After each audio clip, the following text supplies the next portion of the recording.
অন্ধ্রপ্রদেশে bird flu, poultry আমদানির ওপর নজর রাজ্যের।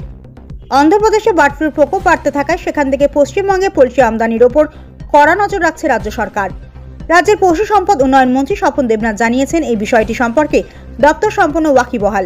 তবে এখনো পর্যন্ত অন্ধ্রপ্রদেশ থেকে পোলট্রি আমদানির ওপর কোনো নিষেধাজ্ঞা জারি করা হয়নি। প্রসঙ্গত, পশ্চিমবঙ্গে অন্ধ্রপ্রদেশ থেকে বিপুল পরিমাণে ডিম আমদানি করা হয়। এই বিষয়ে ওয়েস্ট বেঙ্গল পোলট্রি ফেডারেশন জানিয়েছে, রাজ্যে বার্ড ফ্লু রুখতে আগে সতর্কতামূলক ব্যবস্থা নেওয়া হয়েছে। বিশেষ করে গত বছরের নভেম্বর থেকে প্রয়োজনীয় সতর্কতা বজায় রাখা হচ্ছে। তবুও পরিস্থিতির ওপর নজর রাখা হচ্ছে যাতে রাজ্যের পোলট্রি শিল্প কোনো ক্ষতির সম্মুখীন না হয়।